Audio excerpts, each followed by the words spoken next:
নমস্কার বন্ধুরা, বাংলার স্বাদে আপনাদের সবাইকে স্বাগত। আজ আমি ফিশ ব্যাটার ফ্রাই বানিয়ে আপনাদের দেখাবো। অনুষ্ঠান বাড়িতে সাধারণত এই ডিশটি আমরা খেয়ে থাকি, তবে এটা কিন্তু বাড়িতেও খুব সহজে কিভাবে বানানো যাবে সেটা আপনাদের সঙ্গে আজ আমি শেয়ার করেছি, যাতে খুব সহজে ঘরেও এটা কম সময়ের মধ্যে বানিয়ে নেওয়া যায়। ভিডিওটি শেষ পর্যন্ত দেখার অনুরোধ রইল এবং ভালো লাগলে লাইক, শেয়ার ও আমার চ্যানেলটি সাবস্ক্রাইব করে নেওয়ারও অনুরোধ রইল।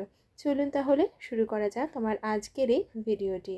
ব্যাটার ফ্রাই বানাবার জন্য প্রথমে একটা মশলা তৈরি করে নেব। সেজন্য একটা মিক্সির জারের মধ্যে দিলাম একটা ছোট সাইজের ডুমো ডুমো করে কেটে নেওয়া পেঁয়াজ, দিয়ে দিলাম 3টে কাঁচা লঙ্কা।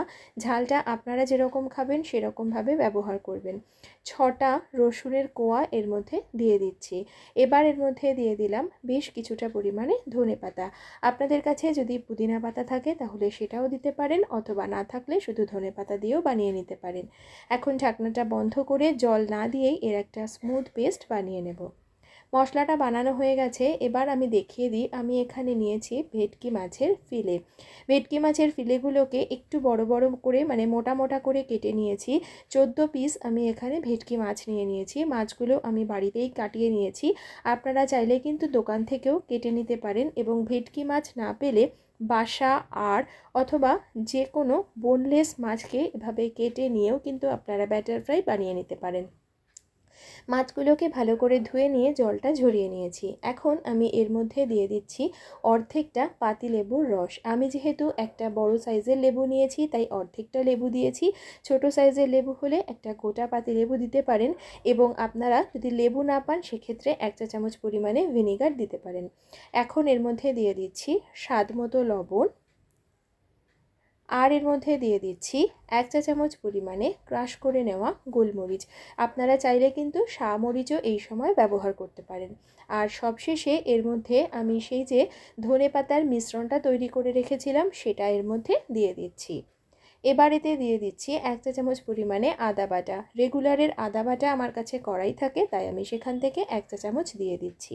এবারে খুব ভালো করে ধনেপাতার এই পেস্টটা বাকি মশলার সঙ্গে খুব ভালো করে মাছের গায়ে আমি একটু মাখিয়ে নিলাম। এখন এটাকে ম্যারিনেট হতে রেখে দেবো। সেজন্য একটা এয়ারটাইট কন্টেনারের মধ্যে এই মাছগুলোকে একে একে আমি সাজিয়ে নিচ্ছি।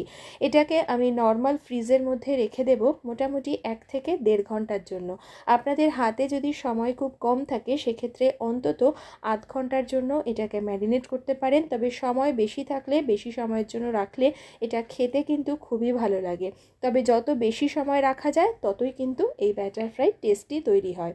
এক্সট্রা যে ম্যারিনেশন ছিল সেটাও এর মধ্যে দিয়ে দিয়েছি। এবার ঢাকনাটা বন্ধ করে আমি এটাকে নর্মাল ফ্রিজের মধ্যে 1 থেকে 1.5 ঘন্টার জন্য রেখে দেব। তারপর চলে যাব ফিশ ফ্রাইয়ের পরবর্তী পর্যায়ে। মোটামুটি 1 ঘন্টা হয়ে গেছে। এখন আমি ফিশ ফ্রাইয়ের জন্য ব্যাটারটা রেডি করে নেব। সেজন্য একটা বড় পাত্রের মধ্যে আমি দিয়ে দিচ্ছি 1/2 কাপ পরিমাণে ময়দা। মেজারিং কাপ মেপেই এখানে আমি ময়দাটা ব্যবহার করেছি। এবার আমি এর মধ্যে দিয়ে দিচ্ছি 4 টেবিল চামচ পরিমাণে কর্নফ্লোর।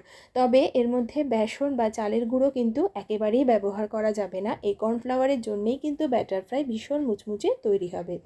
এবার এতে দিয়ে দিচ্ছি 1 চা চামচ পরিমাণে বেকিং পাউডার এবং 1/2 চা চামচ পরিমাণে বেকিং সোডা। দিয়ে দিচ্ছি স্বাদ মতো লবণ, আর দিয়ে দিচ্ছি 1/2 চা চামচ পরিমাণে ক্রাশ করে নেওয়া গোলমরিচ। আপনারা চাইলে আদা এবং রসুনও অল্প করে এর মধ্যে দিয়ে দিতে পারেন, তবে আমি এর মধ্যে দিইনি।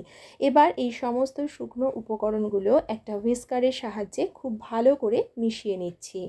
ভালো করে শুকনো উপকরণগুলো মিশিয়ে নিয়েছি। এখন আমি এই শুকনো উপকরণের মধ্যে দিয়ে দিচ্ছি একটা ডিম, আর দিচ্ছি 2 টেবিল চামচ পরিমাণে মেল্টেড বাটার।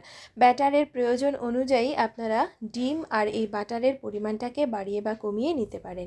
এখন একটা হুইস্কারের সাহায্যে এই শুকনো উপকরণের সাথে ডিম আর বাটারটাকে খুব ভালো করে মিশিয়ে নিয়ে এবার আমি এর মধ্যে দেব পরিমাণ মতন জল। তবে জলের ক্ষেত্রে বলে রাখি, রুম টেম্পারেচারে রাখা নর্মাল জল দিয়ে কিন্তু এই ব্যাটারটাকে বানানো যাবে না, তাই ফ্রিজের ঠান্ডা জল দিয়েই এটাকে বানিয়ে নিতে হবে, তবেই কিন্তু অনুষ্ঠান বাড়ির মতন একদম মুচমুচে ব্যাটার ফ্রাই ঘরে বানানো যাবে। যদি আপনাদের কাছে ফ্রিজের ঠান্ডা জল না থাকে সেক্ষেত্রে নর্মাল জলের মধ্যে বরফ দিয়ে ঠান্ডা করে সেটা দিয়ে ব্যাটার বানিয়ে নিতে পারেন। আর যদি কেউ এর মধ্যে জলের পরিবর্তে সোডা ওয়াটার দিতে চান তাহলে সেটাও ব্যবহার করতে পারেন, তবে সেক্ষেত্রে এই ব্যাটারের শুকনো উপকরণের মধ্যে যে আমরা বেকিং সোডা আর বেকিং পাউডার দিয়েছি সেটা দেওয়ার কিন্তু দরকার নেই।